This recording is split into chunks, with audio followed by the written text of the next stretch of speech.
Um dos grandes obstáculos que a gente enxerga, né, para os colegas que desejam viver de atendimento particular, né, que querem fazer parte aí dos 15% de médicos que hoje vivem de atendimento particular, o grande obstáculo é achar que precisa ter uma agenda lotada com muitos pacientes. Ah, será que eu vou ter pacientes suficientes, né, para pagar ali os custos do consultório, para sobrar alguma coisinha ali no final do mês para um prolabore, para botar alguma coisa, né, no bolso, algo nesse sentido. Eu queria, então, que você falasse um pouquinho sobre isso, né? O que é que você pensa sobre isso? Se um dia você pensou assim e se mudou ou não, como é que tem sido essa realidade para você em relação a essa questão de atender muitos pacientes para poder ter uma renda ali, uma receita que seja suficiente para você manter o consultório, também sobrar alguma coisa para você? Sidney, para responder essa pergunta, eu vou resgatar um pouco da minha história como estudante, né? Desde a época da faculdade, eu sempre vivi cada ciclo na minha vida da maneira em que eu achei melhor para o momento. Então, assim, quando eu fui estudante de medicina, eu me dediquei muito na faculdade. Tenho certeza que muitos colegas que estão ouvindo aqui também se identificam com isso. A gente estuda demais na medicina, a gente já estuda muito para passar em medicina. Quando a gente entra para o curso de medicina, que é um curso integral, a gente também estuda demais. Muitos colegas são já acostumados desde a época da faculdade a dar diversos plantões, alguns até já com possibilidade de remuneração, e eu me dediquei demais em termos de estudo. Quando eu fui para minha residência de clínica médica, eu já sabia que queria fazer endócrino, mas primeiro a gente fez a residência de clínica médica, estudei a clínica médica, fiz livro, fiz resumo, sabe? Então, assim, é sempre uma carga horária, aquela carga horária de 60 horas, daqueles 8, 10 plantões por mês que você dá só na residência. Nunca fui de dar muito plantão por fora. Eu vivia ali com meus 1.000 e pouquinho reais que eu ganhava na medicina, na residência, né?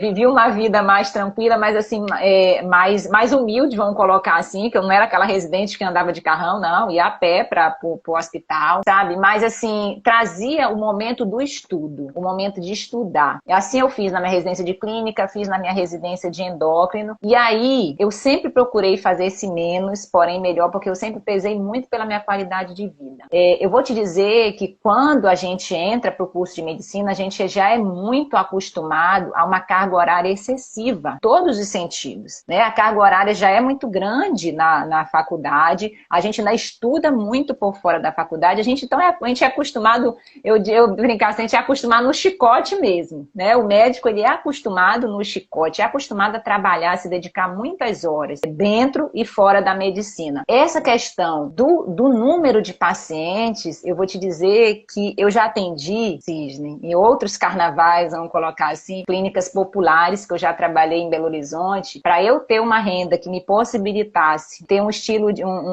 de vida melhor e mais confortável, eu já atendi 57 pacientes num dia. Foi um plantão, era um plantão de endocrinologia que eu dava, de 7 da manhã até 7h30 da noite, porque muitas vezes eu tinha ali 1h30 de almoço e só me sobrava 15 minutos, porque eu não, apesar de atender muita gente, eu sempre quis trazer esse acolhimento dentro das minhas consultas, às vezes não conseguia, sabe? Não conseguia devido ao curto tempo que eu tinha, de 10, 15 minutos. Essa clínica popular onde eu trabalho, chegava lá, achava que eu ia atender 40, né? Que já não era um número tão pequeno. Quando eu chegava lá, tinha 50. Nesse dia foi 57. Digo, meu Deus do céu, o que eu faço? E assim você vai, né? E as pessoas vão te envolvendo e vão te colocando mais carga horária e você vai entrando realmente nesse círculo vicioso, tá? Da medicina, onde que para você ganhar, e a gente sabe que o médico ele já ganha além, né? Já é uma profissão que ganha além da maioria das profissões, só que ninguém te conta que para você ganhar esse além, muitas das vezes você precisa sacrificar o seu tempo, sacrificar a sua saúde. Em alguns casos, na época eu não tinha filhos ainda, mas eu já pensava em tê-los, né? Então sacrificar muitas vezes a família para atingir esse padrão salarial e esse padrão que normalmente a medicina até nos exige ter, né? Com carros bonitos, com casas luxuosas, com bolsas de marca e assim vai. Porém, quando eu me mudei para Vitória, eu tive uma gestação que eu não consegui trabalhar, né? Que eu descobri uma doença autoimune e isso ressignificou muita coisa na minha vida também, sabe? Então, assim, eu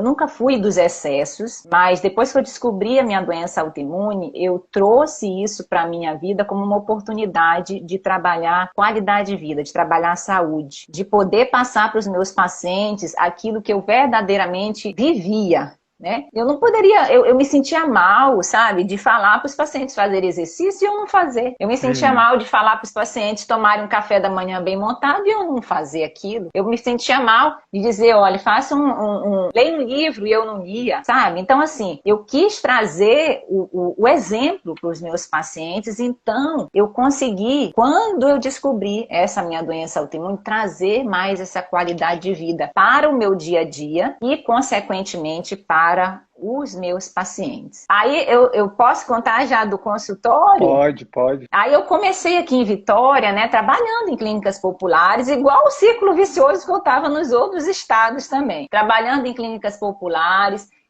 Eu fui numa clínica de muitos médicos aqui, bem conhecida aqui em Vitória, atendia a consulta 50% ficava com a clínica, 50% para mim. Até que eu disse, não tá legal isso. Aí eu disse, eu vou procurar um plano de saúde para me cadastrar, pelo menos eu fico com o salário do plano e pago o aluguel na clínica. Quando eu fui ver, que eu fui botar na ponta do lápis, eu estava quase que pagando para trabalhar. E eu disse, não, eu não estudei tanto, sabe, eu não me dedico tanto aos meus pacientes para poder ser assim. É possível que seja assim só, né? Ninguém te conta que quando você cai no mercado de trabalho que vai ser assim. E aqui em Vitória, quando eu comecei aqui, eu não me formei aqui, eu não fiz residência aqui, então eu não conhecia, eu não tinha network nenhum. Então eu comecei com os pacientes. Os pacientes com a cara e a coragem, os pacientes que eram os meus divulgadores. E aí, numa das minhas gestações, que eu também não trabalhei devido à minha doença autoimune, um dia eu sentei com meu esposo, ele tinha tido a coragem de sair de um plano de saúde grande aqui em Vitória e a gente recebeu o dinheiro, né, que a gente tinha investido inicialmente. Ele não aguentou dar os 3 anos de pronto atendimento que ele teria que dar sendo cirurgião na clínica médica, tá? Ele estava dando plantão de clínica, então quando ele ia pro plantão, Sidney, eu ficava de sobreaviso em casa, porque chegava um AVC, chegava um infarto, uma pessoa passando mal e ele, cirurgião, sem essa prática, tendo que dar esse plantão, então ele não suportou essa rotina de plantão, e aí a gente pegou esse dinheiro, e eu tava parada, né, e me deu um estalo assim, sabe, eu disse, amor, será que não tá na hora da gente abrir o nosso cantinho, ter o nosso espaço pra gente poder fazer a medicina que a gente acredita que é a melhor para os nossos pacientes? E aí nessa época ele recebeu uma proposta também de entrar numa outra clínica, tinha que pagar um valor muito alto para poder entrar na clínica, e se fosse nós dois, era o dobro daquele valor. Aí eu fui procurar salas, eu disse, amor, se a gente comprar uma sala, a gente consegue comprar uma sala por um valor bem menor. Vamos, bora ter coragem, bora arriscar, assim, bora sair, arriscar. Isso, vamos sair da nossa zona de conforto. A gente precisa sair da nossa zona de conforto, até mesmo porque a zona de conforto não era tão confortável assim, sabe? Não era uma zona tão confortável, assim como muitas vezes a gente se acostuma. A gente entra nesse círculo vicioso para